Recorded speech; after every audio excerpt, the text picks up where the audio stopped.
There are wins, there are good wins, there are great wins, and there are important wins. This is Locked On Nuggets. You are Locked On Nuggets, your daily Denver Nuggets podcast. Part of the Locked On Podcast Network, your team every day. Welcome to Locked On Nuggets, your daily Denver Nuggets podcast, part of the Locked On Network, your team every day. Thanks for making us part of your day. We appreciate you guys being with us as I come to you on a late Saturday night, hanging out with you just before midnight Mountain Time. And look at this. Look at this. Look at this. Lesbian Duck. What a name, says classic Mackmore intro right there. Coming to you after the Nuggets get a monster win versus the Memphis Grizzlies. Thanks for making us your first listen. Appreciate you guys joining us across all platforms. We're on YouTube. You can join the live show, hanging out with everybody. You can join us on Apple's podcast or Spotify. You can catch us on all these different types of ads. You can also rewatch the shows on YouTube. If you are listening on podcast and you're just like, well, I would kind of like to see what a live show looks like, you can go catch it on YouTube. Thanks for joining us and making us part of your weekend. Hope you guys enjoyed Saturday after a victory. All right. On today's show, we're going to talk about the win by the Denver Nuggets over the Memphis Grizzlies. Previewed the show and told you how important it was. It was important. We'll go into the details, how it came about, all the ramifications, all that and more on today's show. This will not be an extremely long show because Adam's not here, and I want to save a little bit of meat on the bone for Monday, when I'm sure Adam's going to have a lot of thoughts on an absolutely phenomenal win. I want to set a little bit of the stage. Second segment, we'll talk about the actual game. Third segment, we'll talk about like what actually happened. So I've been coming to Denver Nuggets games for 11 years now. I arrived in the summer of 2012, and I moved here as like a transplant. Met my wife. She was living in Denver, and we moved out here, many years later after we met, and I started covering Nuggets games. And I saw the 2013 season when they just didn't lose at home, and like the crowd was good. It was good. Like it was a good crowd. And then I've been around for the 2019 run and all these different moments along the way. In my humble opinion, and I wasn't here for the Melo run, right? I wasn't here for the Seattle game, right? Back in '94. This was, in my opinion, the best regular season atmosphere I've ever been at Ball Arena. Late night crowd was absolutely amped. The crowd at Ball Arena has taken such an immense step up. I recall and can point out instances when the crowd has been a little like, you got to win over Denver fans. Like, I'll just say that. Like, you got to win them over. Like, the bar is high in that city, and we know why that is. Like, it's the Broncos, like this, a championship expectation. But there's also, I think, just built out of Colorado, I do think that there is an inherent level, like they're not just going to be like, we're just happy to be here. That's just not how folks are wired here.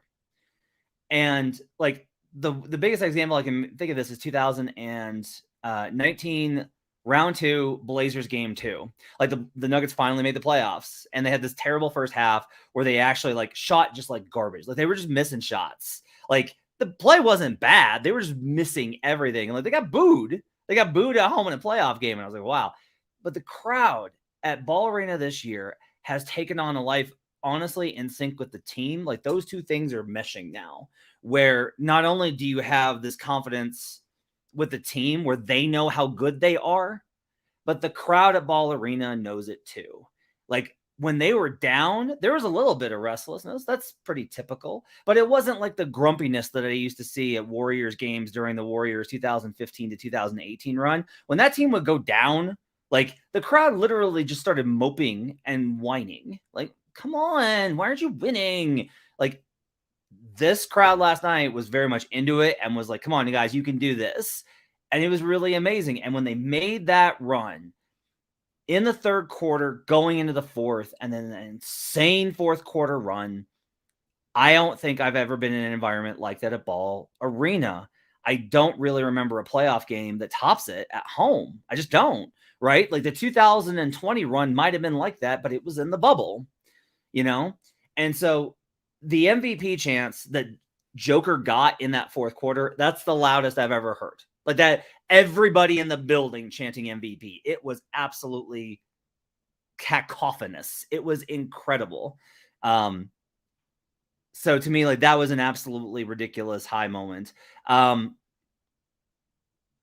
can name some crazy moments. Gary Harris's game winner. Robert Arte mentions the Gallows shot of the century, all those types of things. So it was like a really incredible home crowd and an incredible home moment. The game itself, to me, my big takeaway, and we'll talk about like the implications of it in the last segment, but I can't ask the players about this because this team is very, very cautious about not giving bulletin board material. Every time I have tried to be like, how good is this team? Like just trying to pull like a little bit out of them. They're still just like, yeah, we're good. We'll see. That they will not hype themselves up. They will not talk themselves up. But it takes a lot to be in the situation they were in where they got a bad whistle. And like, look, I typically am a do not complain about the officials person. There are exceptions. Lakers games. Those are bad for pretty much everybody. But on any sort of given game, you're going to get a good or a bad whistle. And sometimes both teams get bad whistles, and sometimes both teams get good whistles. That's very rare. The Nuggets got a bad whistle, okay?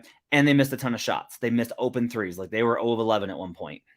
It was a really bad shooting night. There were so many opportunities in this game for the Nuggets to come unwound, to give up, to let go of the rope, right? To get this, and more than that, to get dispirited. And they weren't. There was no hanging heads. There was like frustration at calls. There was the usual frustration at missing shots. But like, the honest like truth of it is that this team understands what it's capable of. And I asked MPJ about it because MPJ is a little bit more willing to help me out with quotes than Jamal is. And MPJ said, we know we have closers and we know how talented we are. And that really, I think, like does say something about this team.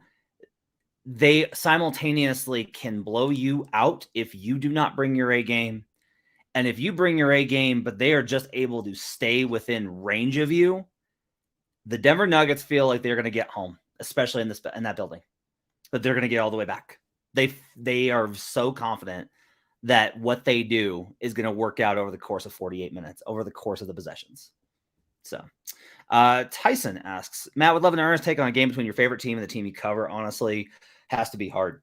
I would say, look, I've seen Memphis win and lose. Like the 2011 Memphis run was sensational. It was like that was the most fun I've ever had watching a basketball team outside of like the 94 Rockets when I was a kid. I would say that I have a problem in that Zach Lowe's talked about this. You do the job for long enough and you come to appreciate somebody. Like, I love a lot of guys on Memphis, right? I also know that they're flawed. And like I've talked a lot about this across multiple shows about how I don't think Memphis is necessarily a contender this year for a lot of reasons, right? And so like, Memphis has a long runway ahead of them, provided that Ja pulls his head out of his ass. Like they have a long runway ahead of them, right? Their time will come, much like Denver, right? They've been in the playoffs the last 2 seasons, but they are on such an accelerated timeline. There's a lot of runway there. And so with Memphis, I am more of you got to learn your lessons. Like you're going to have to learn what this is going to take because it's not going to be easy. And so, I would say that I don't necessarily, like I always say about, my wife argues with me because my wife is like a Nuggets fan now. Like she's a Nuggets fan. She's from she feels like she's in Colorado. She doesn't have a team. She's a Nuggets fan. And she's not arguing about this. She's like, well, this is a Nuggets fan household. I was like, the hell it is, and I was like, I got to be some level of neutrality, especially with the team that I cover. Especially considering, like I always say this, my check's clear no matter who wins. And I have to keep that in mind because it's the only way I can really be fair to all teams. my bio says that I hate your team. And the reason is because I try and point out the good things and the bad things about everything. Like I've been pretty pro Milwaukee through the years. Bucks fans are livid with me right now because I'm like, look, the offense is just not good enough. Like they're going to have to get that up. And they're like, they've won 16 in a row. And then they lost to the Sixers tonight because they couldn't get any offense late in the fourth quarter. But I'm not going to talk about that, Sips T. Colonel asked Matt, do you think the Nuggets have weak points in this playoff run? Everybody does. Like, I've been trying to kind of translate this into a commentary for Nuggets fans that you are not going to sweep the Western Conference. There are going to be losses, and there's going to be times when you're stressed and you're worried, and you just don't know if they can get it done, and you're going to hate Malone, most especially. But in general, they're in a really good spot. And man, that win went a long way to get it done. Incredible atmosphere, incredible moment. One of those games I'll remember for a long time. Just it wasn't necessarily like an instant classic, just as like that was a night where it was, as a third-party observer, it was really cool to see what it was like to be a Nuggets fan that night. The Nuggets are the team that other teams can't get past. The Nuggets are the team that you have a lead and it's not enough. The Nuggets are the team that you get a bunch of things going your way, and then all of a sudden you're down 20. So, all right, let's take a break. We're going to take a break. We'll come back. We'll talk a little bit about this game, exactly what happened, the heroes of it, MPJ being one of them, Jamal Murray and his very complicated night. How about Uncle Jeff Green? We'll talk about AG at the 5, all that and more when we come back on Locked On Nuggets. But first, I need to tell you a little bit about BetterHelp.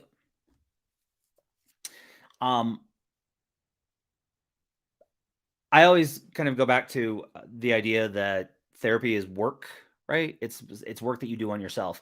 If you work out, that's work on yourself. If you schedule out your week, that's work on yourself. If you take a moment and just breathe for a minute, that's work on yourself. And what BetterHelp does is it helps you in that process of doing the work. Getting to know yourself can be a lifelong process, especially because we're always growing and changing.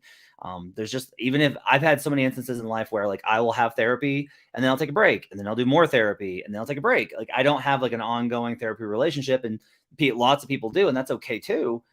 It's just whatever is kind of best for you, but it's kind of proof that like the stuff I talk about in therapy now is not what I talked about 5 years ago. It's not what I talked about 10 years ago. And that's not what I talked about 15 years ago. It's all about deepening your self-awareness and understanding. There's so much that we don't understand about ourselves because sometimes we don't know what we want or why we react the way we do until we talk through things. BetterHelp connects you with a licensed therapist who can take you on that journey of self-discovery from wherever you are. If you're thinking of starting therapy, give BetterHelp a try. It's entirely online, designed to be convenient, flexible, and suited to your schedule. You just fill out a brief questionnaire and get matched with a licensed therapist and switch therapists anytime for no additional charge. You get to discover your potential with BetterHelp. Visit BetterHelp.com/LockedOnNBA today to get 10% off your first month. That's BetterHelp, HELP.com/LockedOn. We'll be right back on Locked On Nuggets.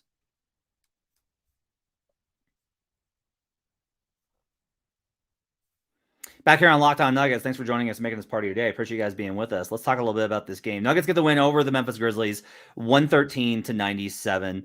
Jokic, I don't know if you've heard this before, but he tends to get a lot of triple doubles. The Nuggets tend to have a pretty good record when that happens. Now undefeated when Nikola Jokic has triple doubles, still 18 points, 18 rebounds, 10 assists, just 2 turnovers for Joker, along with the block, a plus 16, 7 of 10 from the field. Only got to the line for 6 free throws, which is kind of telling what has kind of happened in this game as far as the line goes. So there's a couple of things to get in here as far as like an entry point. I think the biggest thing going forward to talk about is those minutes of AG at the 5. So Thomas Bryant sprains an ankle, and actually they were playing pretty well to start that. But Thomas Bryant sprains an ankle. Joker's got 4 fouls.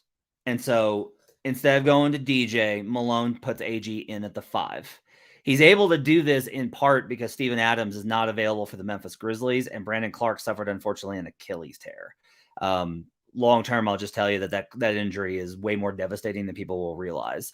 The Grizzlies' best playoff lineup would have been Ja, Bane, Brooks, Jaren with BC at power forward. And the loss of him absolutely caps their ability to play small. That's a devastating injury for Memphis. So anyway, missing those two guys meant that you can get away with playing AG at the 5, and they played really well in that stretch. Now, a lot of that was just like Murray making plays, but Bruce Brown also chipped in. This was one of Bruce Brown's, I thought, best performances, and he was also a central key to making that lineup work. Like, it's entirely possible that, like, Jamal and a big with Bruce Brown doesn't work, but maybe putting Bruce Brown with AG and a small ball kind of lineup, switch everything, those kind of combos, maybe that's like a secret to it. Because Bruce Brown, I also just think the Grizzlies are a good matchup for Bruce Brown because he was really fantastic. Both ends of the floor, Bruce Brown was terrific. Everybody's been kind of waiting for one of those really good Bruce Brown games. You got it in the biggest spot of the season. Jamal was absolutely terrible for 3/4 of this game. Just couldn't hit a shot. Defensively, I thought he was good, but Dylan Brooks was really in his grill. Jamal talked after the game. Dylan grew up 40 minutes from him. They play on the same AAU team. They're good friends. And they're both wired the same way, which is that when they're on the court, they're trying to kill each other. And so, like, they really went at it. And it is just such a credit to me, to Jamal, that there are these games where it's like, he was up against it so bad, and he still came out. And in that second unit, he's got to do stuff. Like, he's got to score. He's got to create. And they had to get it going, and it absolutely turned it around. Like, it was absolutely a massive performance. A Murray flurry in the fourth quarter, 11 points. Jamal's line on the night is not up to his standards. 22 points on 8 of 19 shooting. It's good, right? But like 8 of 19 is not great. 5 rebounds, but 9 assists, by the way, for Jamal, and a +9 to just 3 turnovers in this one. So, 37 minutes, pretty great stuff from Jamal Murray. MPJ was the reason they were able to get past this. And I had somebody text me that I know that was saying, hey, do they really need MPJ? Like, couldn't they get MPJ, like, just cheaper replacement parts and make more room? And I was like, well, one, you've already got 3 guys on essentially near max or max contracts. And I was like, 2, this game is actually a perfect illustration of why you need MPJ, is that for 3/4, Jamal was really struggling. And to have a night when Jamal is not able to get it done for 3/4, and so MPJ keeps you up with 26 points on 8 of 14 from the field, including, by the way, 6 of 7 from 2-point range, 8 boards, and a +10. It's just massive stuff. MPJ made so many plays in this game, attacking dribble closeouts, getting into the lane, attacking on the glass, a lot of stuff that he was able to accomplish. MPJ, becoming that 3-level scorer is such a pivotal step for him, and it really showed in this game. And having a guy that could take over that load, especially with the way that the Grizzlies were able to disrupt Joker shot attempts, and they were. Like, I'm just going to be real with you, is that teams are going to do a lot of what Memphis did. Now, this is like a superb top-level defensive team. Okay, Memphis is the number 1 half-court defense in the league. They are superb. They are excellent. And credit to Xavier Tillman, who I thought has put in 2 great games versus Nikola Jokic. It's not enough because he's Nikola Jokic, but he battled him and really gave really good effort. And part of what they did is they cramped the floor. And I talked to Malone about this pregame, that they're able to shrink the floor and really compact the paint and then get out to shooters. And you saw that a lot of times with the Nuggets.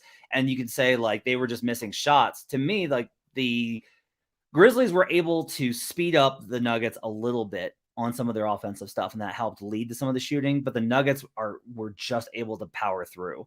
To me, the most impressive part of this game is the way that this game played out, getting a win like this.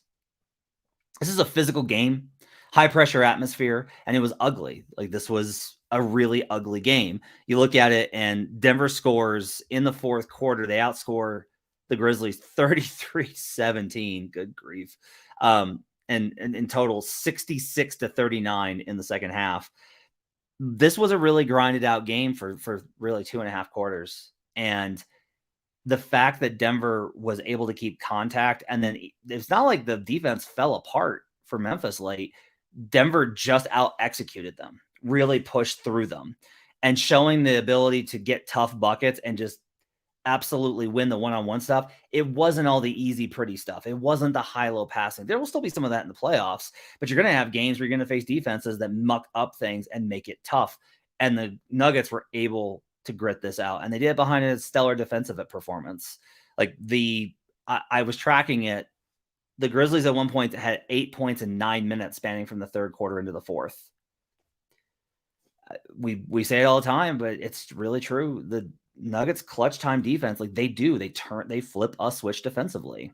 They really turn it up. And I don't think they played bad defensively for the first 3 quarters. Somebody hit me up and asked me about, I think it was Omar actually, but hit me up about what the half court numbers were for Memphis, like when they had the lead in the third quarter, and they were at like 40%. The third quarter was wild, by the way, in that it felt like Denver got away from all of its process and wasn't taking great shots. And then I look up and it's tied. It was a very weird third quarter, and the fourth quarter was just an absolute beatdown. It was an incredible performance. George asked, do you think the Denver defense is for real? I think it is for stretches, and I think it solves problems, and that's good enough. They're not Cleveland, they're not Memphis, they're not Milwaukee. Those are the 3 best defenses in the league. But they can definitely play defense at a high level, especially versus an opponent that has some real half-court offensive issues like Memphis does. And look, they're not just going to play offensive juggernauts in the playoffs. Like, they will face some offenses that are a little bit more mediocre. Not many, but they'll play some. Sean says, this just proves what I've said for a while. When Jokic gets 2 helpers, it's almost impossible for the other team to win. Jamal is often that second guy, and MPJ blossoming to be third is huge. I would agree. I would say that they got a lot of contributions in this game, though. Like, Jeff Green gave them – that Jeff Green block was absolute insanity. Like, that Jeff Green block was massive. In the game in which Vlatko was out and Jeff had to play in this game, he was a plus 14 in this contest. And he was one of 6. But the block was one thing. I actually want to take you to another possession. Fourth quarter, Jeff's on the court and they switch it, and Jeff comes out and he is the one that's able to he forces a miss on a Ja floater. Those sequences are absolutely pivotal because Ja doesn't have a pull-up jumper that he can reliably get to. Switching is the most effective tactic against Ja. You have to layer the defense. You need weak side help, but you need to be able to switch on Ja some. They played soft drop on Ja early and then got a lot better at playing aggressive at the level of the screen. Jokic in particular did better. And when that second unit came in, they were able to switch everything. And Jeff Green was like the weak point that Ja targeted, and Jeff shut him down. Look, I'm not going to sit here and say, like, that's why you got Jeff Green. Like, he could be terrible in a playoff series. Entirely possible. He's not going to have it every night. But he had it on Friday night. And that was a huge opportunity for him to step up and really deliver. I thought that was absolutely huge. Okay. Finally, a couple other guys I want to mention as we head to the third segment where I tell you why this game mattered. Again, I want to mention Bruce Brown, 15 points, 1 of 3 from 3, 7 of 12 from the field. That finished that incredible outlet pass, touchdown pass from Jokic. You know, making that catch and finishing that is a tough task, and he made it work. Like, it was a great pass from Jokic, but you got to have a heads up to make that kind of play happen. Want to credit MPJ also with, by the way, there was a sequence where he absolutely leaked out and got an absolute cherry pick. It wasn't even a cherry pick because he just leaked out. He knew that his guys were going to get the board and got all the way down for an easy dunk. Really impressive stuff there. So, Matthew mentioned this. Notice Vlatko had a brace on his wrist the other night. Yeah, somebody shared a video of that or a photo of that from one of the season ticket holder things that he was at. So it looks like I think Vlatko's going to miss a little bit of time. That's just the reality. It's like Vlatko's probably going to miss a little bit of time. Okay, so that kind of wraps up like how they won. Honestly, that fourth quarter, once the momentum, when that team gets downhill at home, I really don't know what you're going to do. And again, I look at this and again, I think Memphis is flawed. I've said that before. I've said it pretty consistently. But man, the number 2 team in the Western Conference with the number 1 rated half-court defense has a lead with a favorable whistle. And Denver just winds up absolutely running away with this game. Impressive stuff from the Denver Nuggets. Let's take a break. We'll come back. And when we come back, and we want to talk a little bit about what this game meant. I'm going to give you the go-ahead and the big picture. And we'll talk a little bit about how things are shaping up in the Western Conference. We'll do that when we come back on Locked On Nuggets. First, I need to tell you about FanDuel Sportsbook. Midway point of the NBA season's here. Now is the perfect time to download FanDuel, America's #1 sportsbook. New customers get a no-sweat first bet up to $1,000. That's bonus bets back if your first bet doesn't win. Download the FanDuel Sportsbook app. It's safe, secure, and super easy to use. You can also, by the way, they have up currently finals matchups. So you can bet your Denver Nuggets versus the Milwaukee Bucks or versus the Boston Celtics. Pick whoever you want. You're going to get pretty good numbers on the Nuggets to come out of the West and face someone in the conference or in the finals. And then you could probably hedge it either way.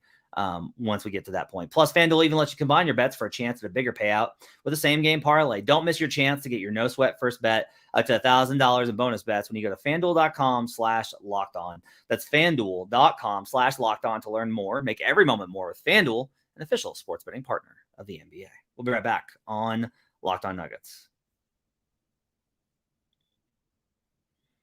Back here on Locked On Nuggets, thanks for joining us. Appreciate you guys being part of your weekend with us.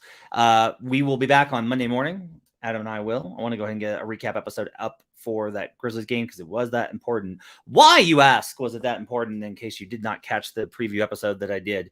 Well, fans, I'll go ahead and break this down for you. The Denver Nuggets now up 5 in the loss column on the Memphis Grizzlies.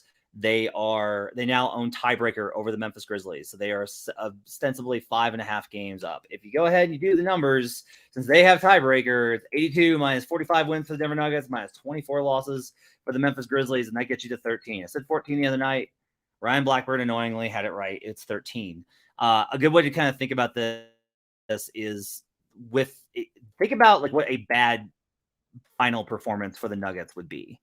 Right? Like think about with 19 games remaining, what would be like a bad performance for Denver?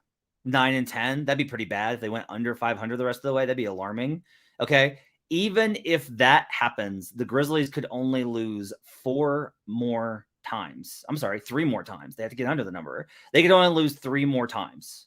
So what I'm telling you is it's done. I've seen enough. I'm calling it. Your Denver Nuggets will be the 1 seed in the Western Conference. It's over. That's it. Mission accomplished. Memphis has got John Morant out the next 2 games due to some very unfortunate decisions he made at Shotgun Willie's in Denver. And they've lost Brandon Clark, and Dylan Brooks is suspended for the game on Sunday versus the Clippers.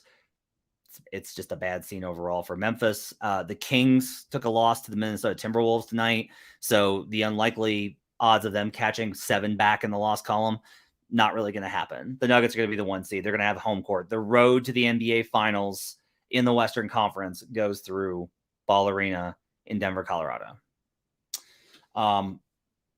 As far as like what this, I talked a little bit about like the meaning of being able to win a game like this.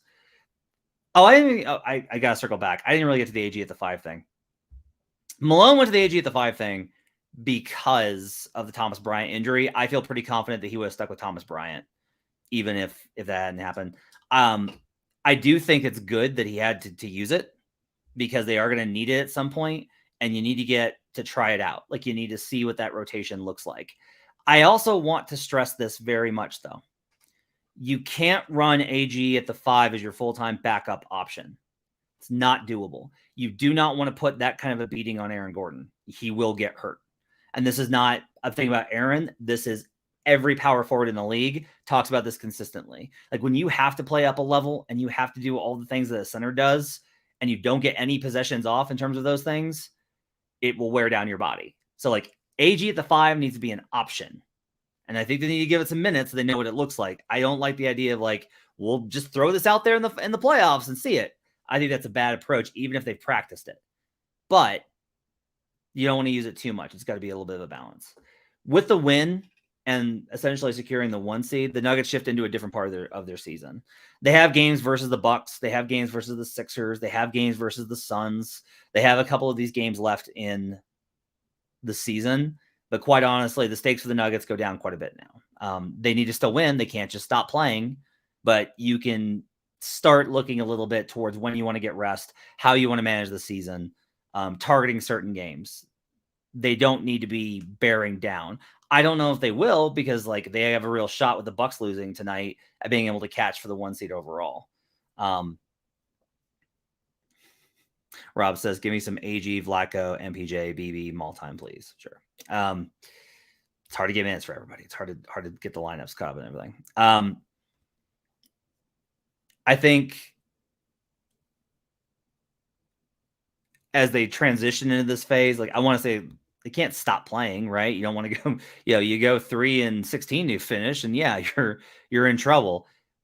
But at the other end of the spectrum is just, if they lose some of these games, that's okay. And especially they need to be like, who's in the red training status wise, like conditioning, who needs a night off, who needs to rest. And they will probably be able to lock this over the next couple of weeks in March and be able to really chill out those first 10 days in April before the playoffs. Michael Odo says, are we sure we want the 1 seed? We follow the 2 seed. I think we can hold off seeing the Suns to the WCF and we have home court. Unfortunately, man, I don't even know if they can. Like, I don't know. I just don't. You can't tell teams to tank. Like, you can't tell the 1 seed in the West to lose. So you duck the Suns. You can't do that. Okay, just can't. And on top of that, like, even if they were to fall, like, I just don't think they can fall enough to get the 1 seed, to get the 2 seed.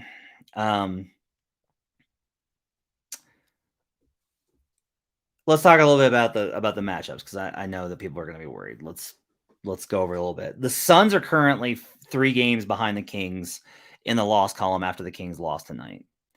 It wouldn't shock me still if the Kings were able to pass, or if the Suns were able to pass the Kings. That race is not done. The Kings have a big edge here. 3 games is a lot with this many games remaining. Kings have been very good, especially at home. But a lot of pressure for a team that hasn't been in that spot, and Phoenix is going to be pretty much dynamite with KD the rest of the way. Warriors are 4 back of the 3 seed at 30 losses. Look, the Warriors have won 6 of 10 and 5 in a row. Steph comes back on Sunday. I do not do this thing where it's like, so they're probably going to go on a winning streak. That's not how the NBA works. You don't know how to predict it. Okay. It's entirely possible the Warriors like lose a couple here and then slide back into the 7th spot. Like, this stuff is very fluid. Bear in mind that they are only 2 games up over the Minnesota Timberwolves in the 7th spot for the top spot in the play-in. What my point is here is that we don't know that this is going to be Suns Warriors. I can tell you that from like my perspective covering the league and the playoffs, that 4, 5, 6, 7 still very much at 3, honestly. 3, 4, 5, 6, 7 still very much up in the air. The Suns are 5 back of Memphis. If Memphis were to lose tomorrow night, it's 4. I still think that's probably too much. I don't think Memphis falls behind Phoenix, but like, it wouldn't necessarily stun me to see Memphis slide a little bit here on the way out with Brandon Clark out and everything going on with Ja. The other thing here is just like, look, there are seasons where you want to try and I have openly campaigned in the past for the Nuggets to try and target certain matchups. I was the one that in 2019 was like, you got to get out of the Houston bracket.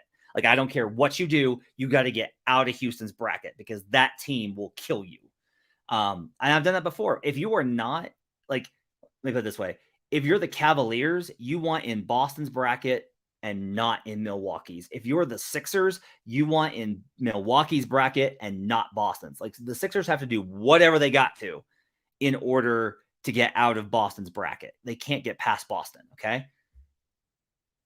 The Nuggets are like the top, are an S tier team. You can't be afraid anymore. You can't. It's very rare I say this because I always believe about maximizing every opportunity. You're going to have to go through these tough teams in the West.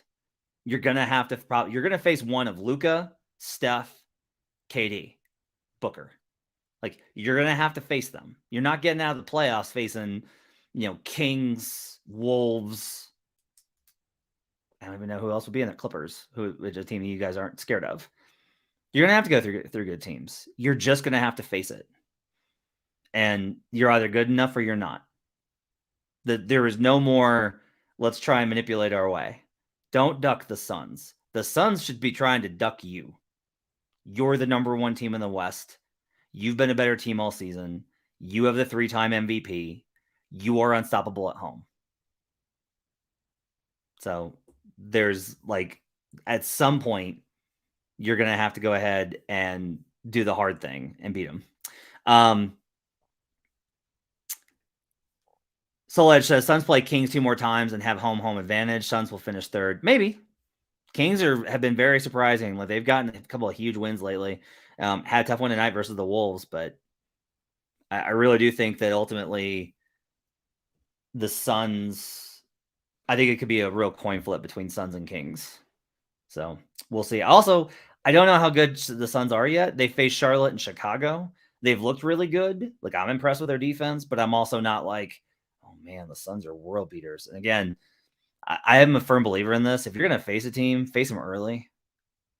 You don't want to face a Suns team when they're 4 wins away from the finals. Face them earlier. Get them early. Take it on. Take on the challenge. It's time. This is the best Nuggets team in history. It's absolutely time for that. By the way, with 19 games remaining and the Suns and the Nuggets rather at 45 wins, is there a decent chance that this team can get past 57? I think so. Like, I think this team might actually wind up with the best record in Nuggets history. That would be pretty good accomplishment for the season. All right, that's gonna wrap it up for Locked On Nuggets. Thanks for joining us, everybody. Hope you guys had yourselves a great weekend. Enjoyed that win. We'll be back on Monday. We'll cover the next game for the Denver Nuggets. We'll get into the latest in the playoff standings and all that and more. And we'll get Adam's thoughts on this game, the Nuggets win over Memphis. Have yourselves a great weekend. We'll see you guys again on Monday. Appreciate you guys hanging out. Make sure to rate, review, and subscribe. We'll see you guys again next time on Locked On Nuggets.